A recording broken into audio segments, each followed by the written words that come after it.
Alors, maintenant, on va voir les pointeurs. Et quelle relation entre les pointeurs et les fonctions. Alors, sachez qu'il y a deux types de passages. Il y a ce qu'on appelle passage par copie et passage par référence. Passage par copie, passage par référence. Ça veut dire quoi? Ça veut dire quoi? Ça veut dire, une fois que tu passes... Alors, pourquoi cette méthode ne marche pas? Pourquoi? Parce que n'importe quelle méthode, comment il agit? Tu donnes deux variables, par exemple, x et n, 3 et 2. Il ne va pas vraiment agir sur les x et n. Il va créer des copies de x et n. Ici, donc ici, la puissance version 2 ou bien version 1, c'est la même chose. Il va pas agir sur x et n, il va plutôt créer deux copies sur x et n.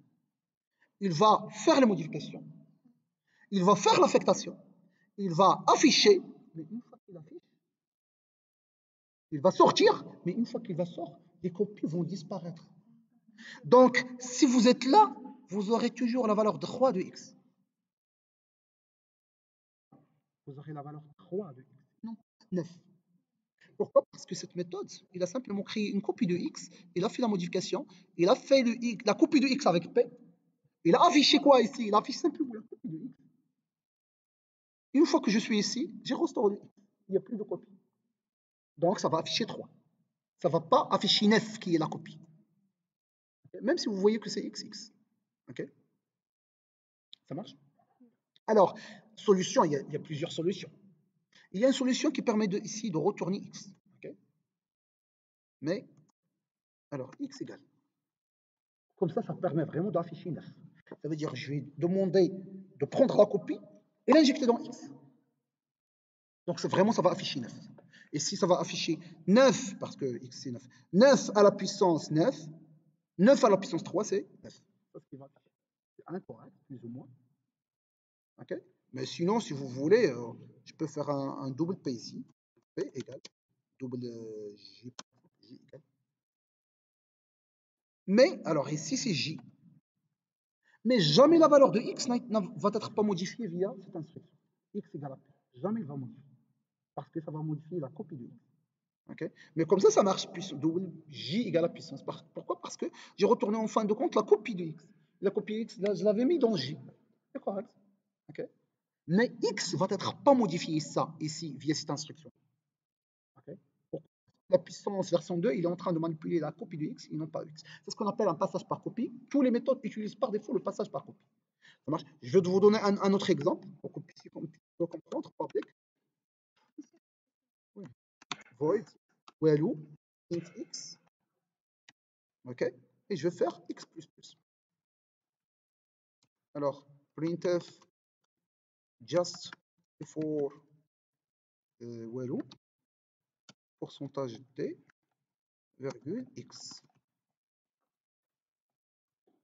Alors, sans oublier un petit slash n,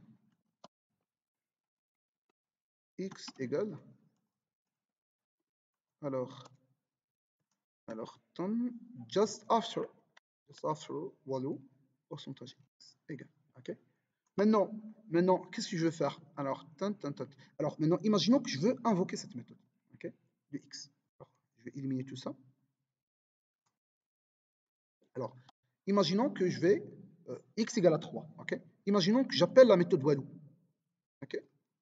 Value de x. Okay? Alors, si j'affiche ici printf, comment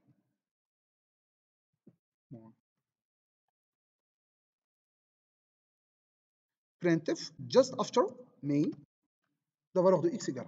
Alors, ça va à votre avis, ça va afficher quoi? Alors, value du x vaut combien? 3. Il a affiché just before value, il va afficher x égale à combien? 3. X++, just after value, x égale à combien? 4. Et si il va afficher just after May, qu'est-ce qu'il va afficher?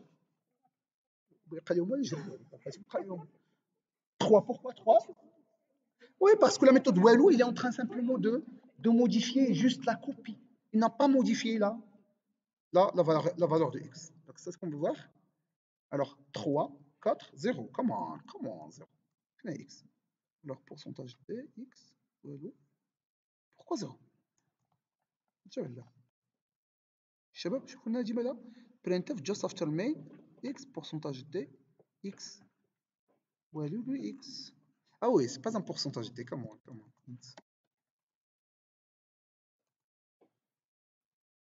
donc 3, 4, 3. Il n'a pas modifié la valeur. Donc c'est ça, vraiment, ça justifie le passage par copie. Ok. Alors, à côté de passage par copie, il y a ce qu'on appelle un passage par référence. Ça veut dire, au lieu de passer la variable à la méthode, pour qu'elle puisse créer une copie et par la suite agir sur la copie, on va faire ce qu'on appelle un passage par référence. Ça veut dire que je vais passer l'adresse de la variable. Une fois qu'il va prendre l'adresse de la variable, il va comprendre qu'il va agir sur la variable elle-même et non pas créer une copie. Donc, une fois que je passe un pointeur implique l'adresse. L'adresse, la fonction, il peut maintenant aller directement sur la variable pour qu'il puisse modifier. Okay. Donc, c'est ce qu'on appelle un passage par référence. Passage par référence, ça veut dire, au lieu de passer la variable, je vais passer son pointeur, comme ça, par adresse, par référence. C'est la même chose. Oui, c'est la même chose. On dit par adresse, ou aussi on dit par référence. Ok.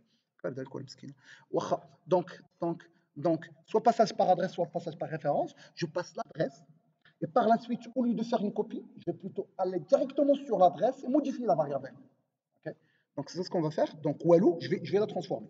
Alors, je vais faire Walou version 2, pour que vous puissiez voir que Walou version 2, il modifie vraiment la variable. Donc, Walou version 2. Donc, au lieu de passer int x, je vais passer quoi? Int étoile x. Just before x, que je vais faire ici? Étoile, pour pouvoir afficher la valeur, c'est étoile. Pour pouvoir afficher l'adresse, c'est le x, si vous vous rappelez. Donc, l'incrémentation, comment je vais faire? Étoile, x plus plus, c'est pas x. Si vous faites x plus plus, c'est l'adresse. Ouais. Ici, c'est étoile de x. Comment?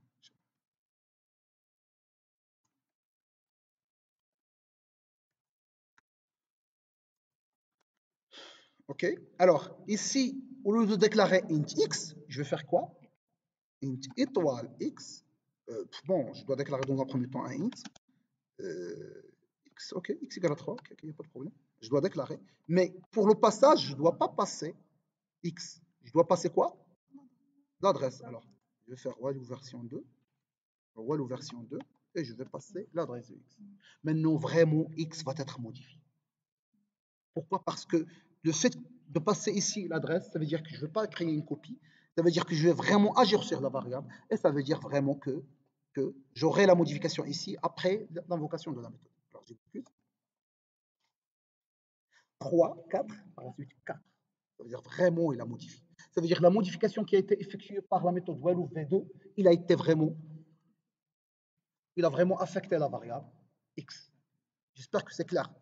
Cette histoire de passage par copie, de passage par référence, de passage par assumption. Alors maintenant, on va essayer de corriger, de faire la deuxième méthode puissance, mais en utilisant les pointeurs. Okay. Alors ça, c'est un